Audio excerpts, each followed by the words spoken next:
You know, I just noticed on the screen here, it looks like the sun went nuclear. That's going to be interesting coming out the other side of the video.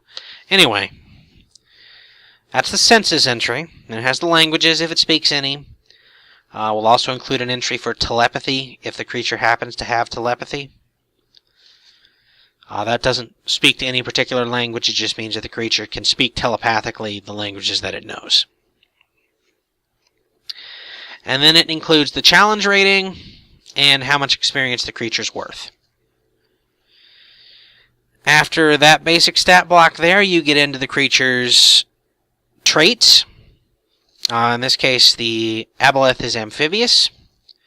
It has a mucus cloud, which is sort of an aura. And it has an ability called probing telepathy. So after the basic stat block, they include basically anything the creature does automatically without needing to use an action. Or as is the case with the Arakakra here, it also includes things that automatically enhance any of the actions it potentially does. Like probing telepathy, for instance. If a creature communicates telepathically with the aboleth learns the creature's greatest desires if the aboleth can see the creature. So that's not necessarily something it can automatically do, but it's a what's the word I'm looking for? It's a conditions-based thing. If a certain condition is fulfilled, then this trait comes into play.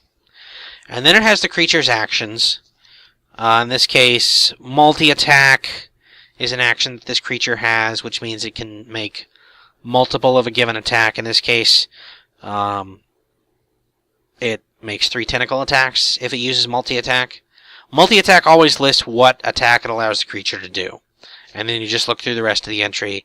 You find what it's referring to, in this case, tentacle. And then if it uses multi-attack with its action, it can do that 3 times.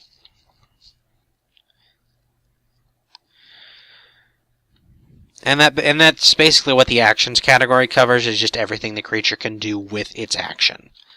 I believe actions also includes reactions that the creature has. I'm looking now to see if that is the case. I don't see any underneath the aboleth, though, so I'm going to have to look at another entry, I think. Alright, do any of you have reactions? No, I'm just looking through the angels right now. But I'm not seeing anything.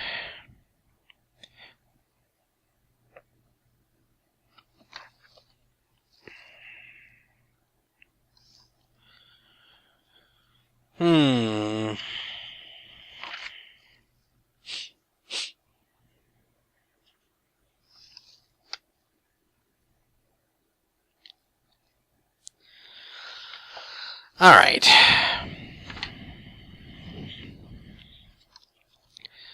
Doesn't look like I'm going to find anything here. Okay, so I don't know exactly how they include reactions. They either would include them... Oh, my camera's a little fuzzy here. Okay, I don't know why my camera just went all fuzzy, but I apologize. Hopefully that doesn't mess things up too much, but there we go, back in focus. Anyway, I don't know where exactly they're including the reactions here, whether those are part of traits or part of the actions themselves, but we're going to move on. Okay, so now we have the Beholder. And the Beholder has a lot of interesting abilities here. It, of course, has its eye rays. If you're wondering, here's the Beholder. No, that's the Death Tyrant. There's the Beholder. And there's his whole entry.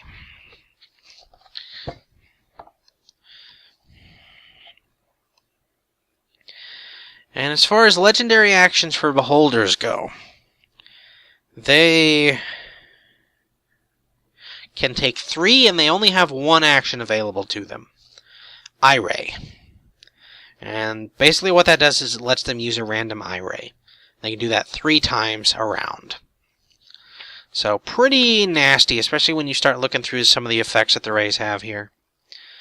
This is a CR13 creature.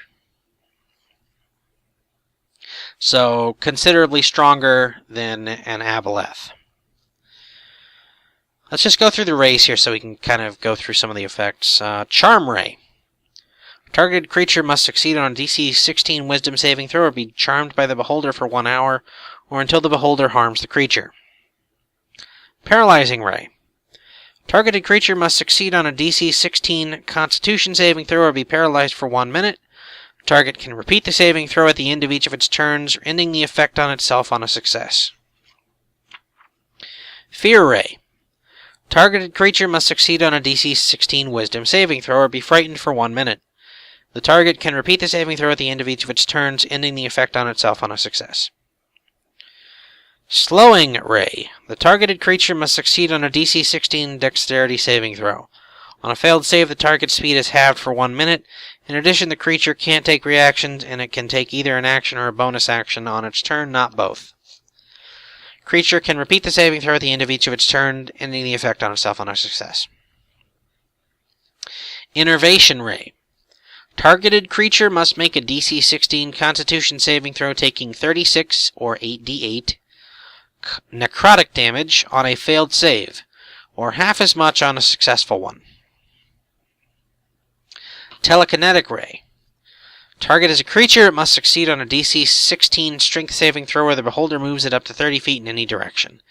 It is restrained by the ray's telekinetic grip until the start of the beholder's next turn, or until the beholder is incapacitated. If the target is an object weighing 300 pounds or less that isn't being worn or carried, it is moved up to 30 feet in any direction. The beholder can also exert fine control on objects with this ray, such as manipulating a simple tool or opening a door or a container. Sleep Ray. The targeted creature must succeed on a DC 16 Wisdom saving throw or fall asleep and remain unconscious for 1 minute. Target awakens if it takes damage or another creature takes an action to wake it. This ray has no effect on constructs and undead. Petrification Ray. The targeted creature must make a DC 16 Dexterity saving throw. On a failed save, the creature begins to turn to stone and is restrained. Must repeat the saving throw at the end of its next turn. On a success, the effect ends. On a failure, the creature is petrified until freed by the Greater Restoration spell or other magic. Disintegration Ray. If the target is a creature, it must succeed on the DC 16 Dexterity saving throw or take 45 or 10d8 force damage. If this damage reduces the creature to 0 hit points, its body becomes a pile of fine gray dust. If the target is large or a smaller non-magical object or creation of magical force, it is disintegrated without a saving throw. If the target is a huge or larger object or creation of magical force, this ray disintegrates a 10-foot cube of it. And finally, Death Ray. The targeted creature must succeed on a DC 16 Dexterity saving throw or take 55 or 10d10 necrotic damage. The target dies if the ray reduces it to 0 hit points.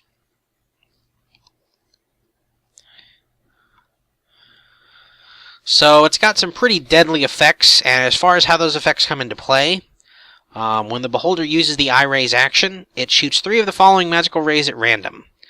Duplicates are rerolled, so it can't do the same one twice. So it can't choose one of those to use, but if it rolls well randomly and gets some of those later effects that are the really nasty ones, like Petrification, Disintegration, and Death Ray, 8, 9, and 10, then you could be in trouble.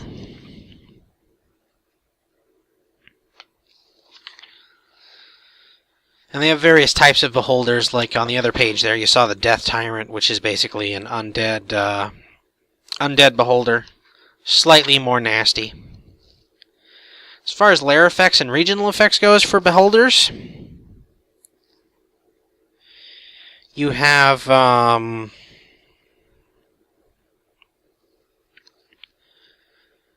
as far as layers go,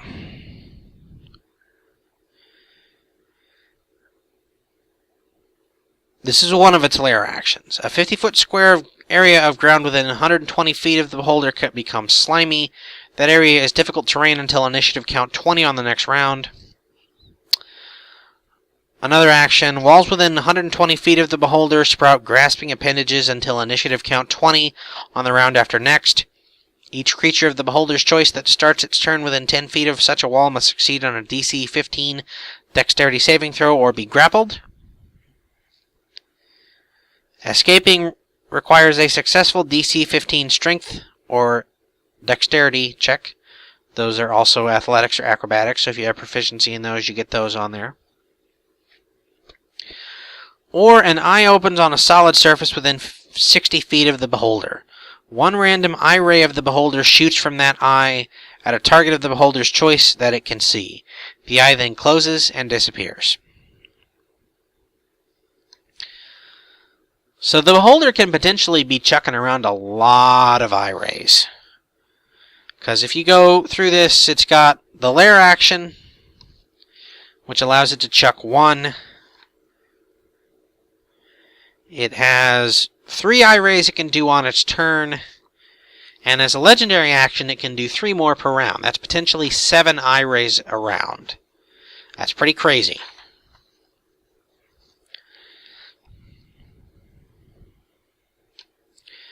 One small respite from that, though, is that the beholder can't repeat an effect until they've all been used. So basically it can only do that every 3 rounds or so. It's not going to be able to do 7 eye rays a turn. I believe they have a similar restriction. Oh, actually they wouldn't, because that's the only legendary action. So yeah, 6 to 7 eye rays a turn. That's pretty nasty.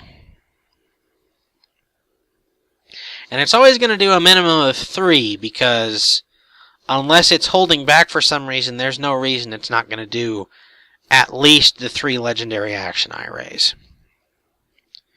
The only real saving grace you have there is that they don't all happen at once, so you can adapt if one of them happens to particularly screw you badly. Now, as far as regional effects are concerned, region containing a beholder's lair is warped by the creature's unnatural presence, creates 1 or more of the following effects. There's 2. Effect number 1, creatures within 1 mile of the beholder's lair sometimes feel as if they are being watched when they aren't. It's interesting, I suppose. And when the beholder sleeps, minor warps in reality occur within 1 mile of its lair and then vanish 24 hours later. Marks on cave walls might change subtly. An eerie trinket might appear where none existed before. Harmless slime might coat a statue, and so on. These effects apply only to natural surfaces and to non-magical objects that aren't on anyone's person. And if the beholder dies, these effects fade over the course of 1d10 days.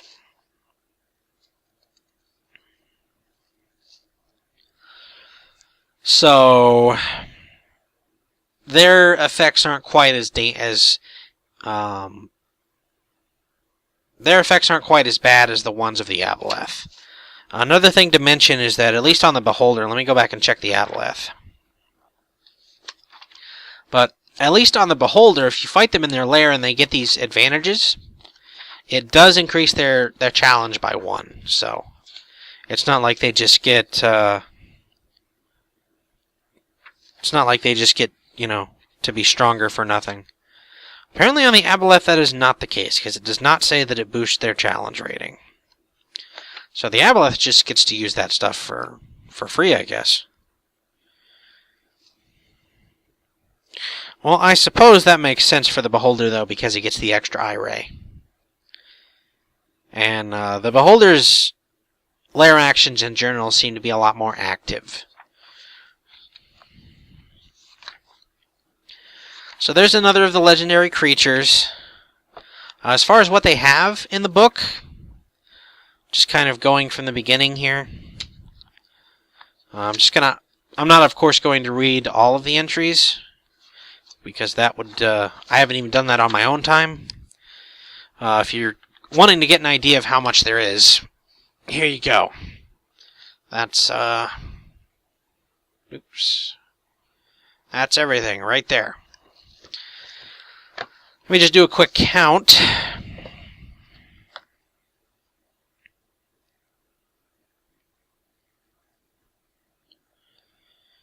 13, 14, 15, 16, 17, 18, 19, 20, 21, 22, 23, 24, 25, 26, 27, 28, 29, 30, 31, 32, 33, 34, 35, 36, 37, 38, 39, 40, 41, 42, 43, 44, 45, 46, 47, 48, 49, 50, 51, 52, 53, 54, 55, 56, 57, 58.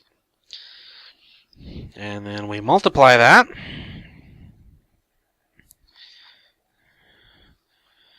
Just do some quick math here. It's going to kind of give you an idea of how many entries we've got.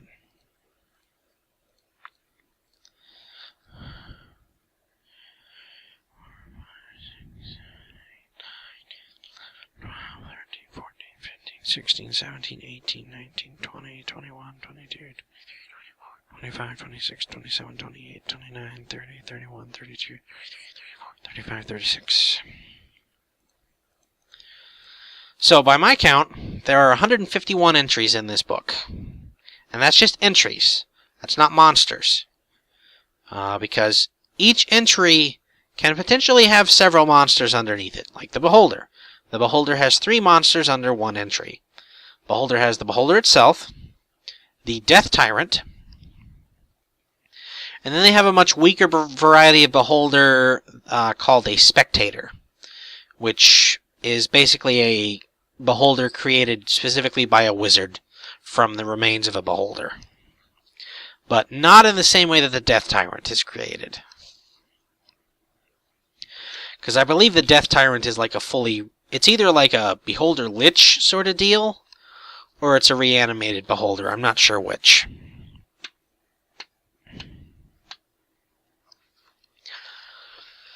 So yeah, that's how many entries there are, and that doesn't take into account the multiple monsters within each entry, particularly some of the more general entries like Devils. Devils, Demons, and Yugoloths, they have about 6, 7, 8 creatures in a single entry. But as far as some of the stuff they've got, I've already shown you Aboleths and Beholders and Angels. They have Basilisks. So, you know, they have a lot of the classic creatures. Bullets, Bugbears, Cambion, Carrion Crawlers. They do have Centaur. I'll have to go and see if those are Fey. Chimera, Chul, Cockatrice, Crawling Claws, Death Knights, Demi-Liches, Demons, Devils, Dinosaurs, Displacer Beasts, Draco-Liches, Shadow Dragons, which I guess are Dragons of the Shadowfell, True Dragons. We'll have to definitely check those out. That includes Chromatic and Metallics. Chromatic, it's red, white, blue, green, and black. Metallic, it's bronze, copper, gold, silver, and brass, I think. Dryaders, Dryads, Durgar, Elementals, the Drow, which are listed under Elves. Ettercaps, Empyreans, which I guess are, I believe those are good aligned Titans. Although they might not always be good aligned. Fairy Dragons, Flumps, Fomorians, Galabdurs, Genies, Ghouls, Giants, Gibbering Mouthers, the Gith, gnolls, deep gnomes or svirfneblin, goblins, golems, gorgons, which I have a problem with that, by the way. I have a real problem with the fact that Dungeons and Dragons and kind of the tabletop culture in general, at least around this game, has taken the Gorgon of myth and made it into a steel bull that breathes petrifying gas. And then they take the actual Gorgon and they call it a Medusa. Medusa was not the name of that variety of creature. Medusa was the most famous incarnation of the Gorgon, which is the creature that is. So, any system I ever use, I don't use Gorgons because they make me mad. I dispose of them entirely and rename the Medusa a Gorgon, because that's what it is. It's a Gorgon, it's not a Medusa. There were two other Gorgons, Stheno and Uriel. It's kind of like the same deal where people call Frankenstein's monster the Frankenstein. I know you know what they're talking about. But that's not what it is. It's not a Frankenstein. That's just who made it. That's the name of the scientist. So, that always bothers me, and I hate that monster. Just a little bit of a tangent there, my apologies. I have Grells, Grix, Griffins, Grimlocks, Hags, Half-Dragons. Half-Dragon is a template. It's not its own variety of creature, it's a template. They handle templates in kind of an interesting way here. They also have a section for non-player characters in the back. I will get to that. As well as a miscellaneous creatures, which has several more creature entries. The miscellaneous creatures is mostly animals and things like that. So, they don't get their individual entries.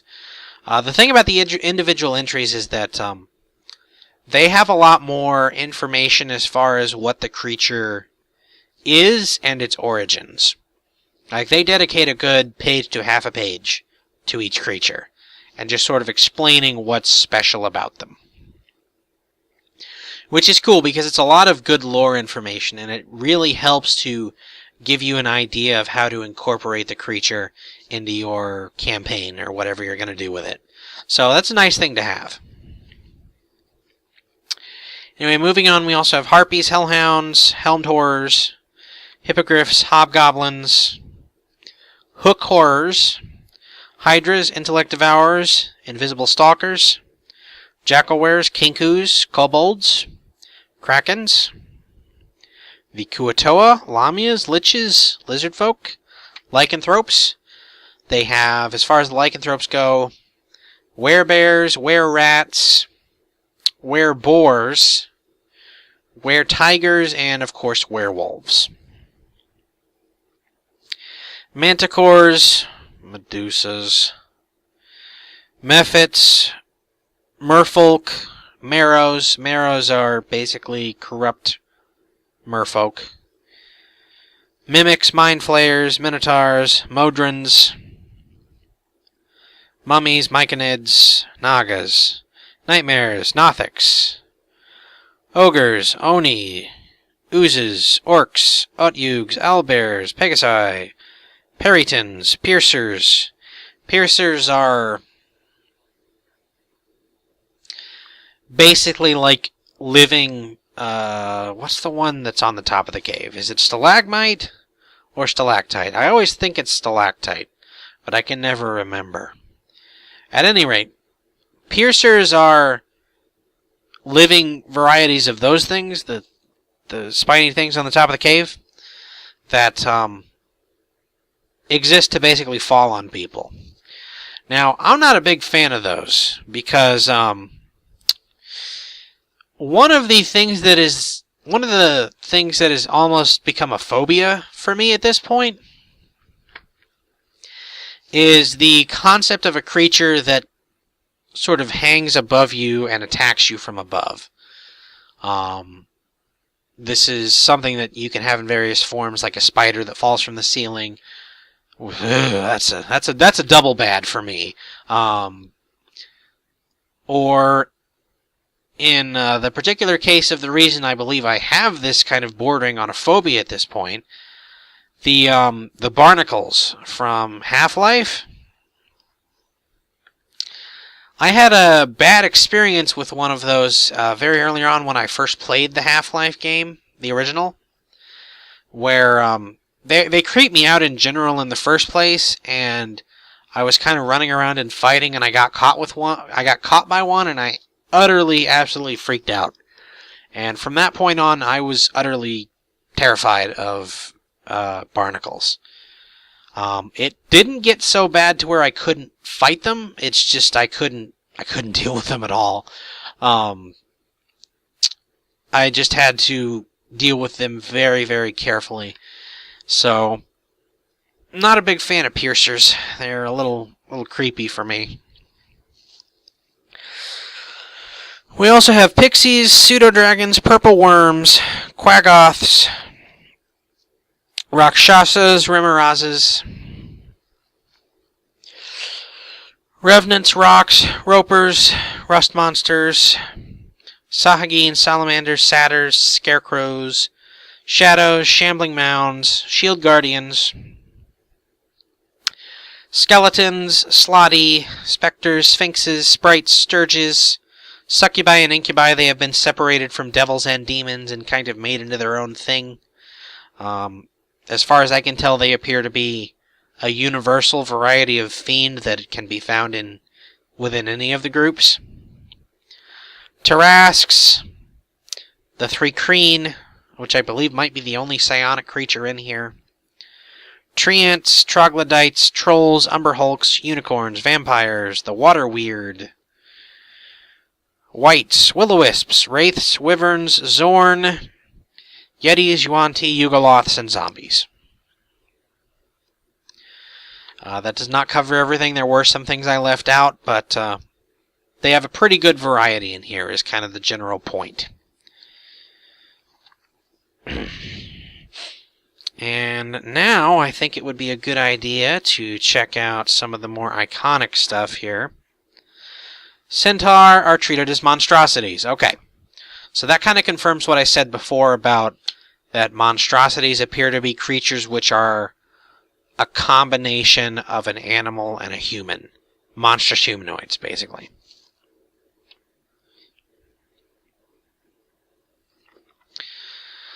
So there you go on that. Carrion crawlers are, of course, monstrosities. Cambions are fiends. Bullets are monstrosities, unsurprisingly. Bullywugs are not, curiously enough. They are treated as humanoids, but I guess they're probably close enough to humans that it makes sense. Okay. Let's see here. Looks like the video is going to cut out in a minute here, because I believe this only lets me record for about an hour before I have to start over again. So there may be a cut coming up here in about a minute or so. Let's see if I can find anything I can cover real quick before I run out of time. Death Knights. Okay, here we go. Reactions. They actually do have a separate section for these. Death Knights have a reaction called Parry. The Death Knight adds 6 to its AC against one melee attack that would hit it. To do so, the Death Knight must see the attacker and be wielding a melee weapon.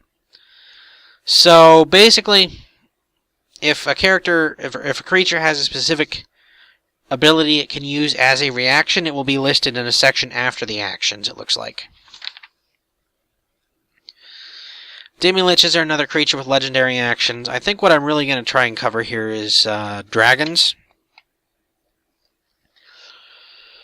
In the demons and devils sections, they do cover the realms that they are from. Like, demons covers demon lords, and devils covers the various levels of hell. But I'm about to cut out, so I will be right back with you.